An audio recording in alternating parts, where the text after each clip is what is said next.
Now, for someone to assert that there are documented incidents where suspects have been tortured into revealing facts that prevented an act of terror, I am unaware of them. I am unaware that they've ever been reported.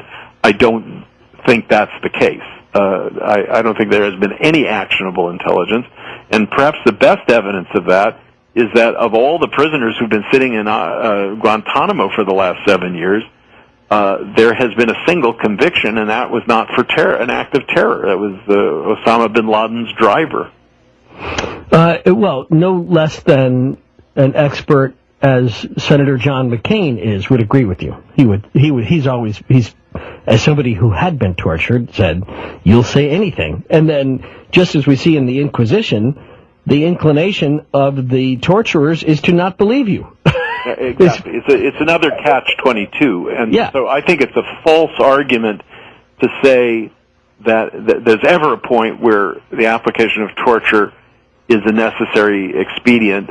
And beyond that, and this was John McCain's argument as well, our troops, our men in uniform, men and women in uniform, are placed at risk if we torture, because it only sanctions the use of torture against them. The book is the Grand Inquisitor's Manual. So let me be very specific, Jonathan Kirsch, about the title. Let's talk about the manual itself. When was the Inquisition, the techniques, the modus operandi of the Inquisition, when was it codified?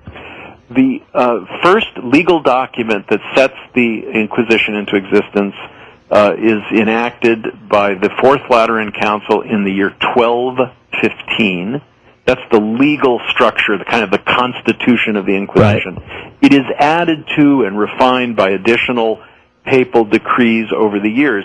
But the manuals, which are very, very interesting documents, were standard operating procedures created in the 13th and early 14th century by working inquisitors, and then circulated for the benefit and use of their fellow inquisitors. And this is the best evidence that the Inquisition was not just a hit-or-miss operation that operated differently in one place than another. These were standard operating procedures, lists of questions to be asked, legal forms, the exact language of imposing a sentence.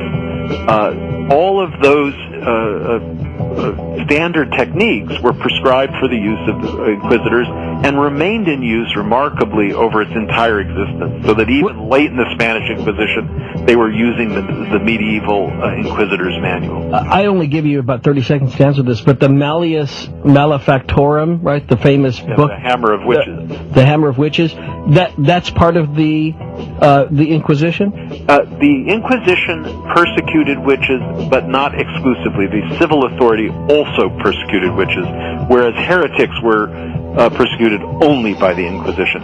The Hammer of Witches, the document you've referred to by its Latin title, was a standard operating procedure, a manual for witch hunters, and was used by both inquisitors and by civil judges.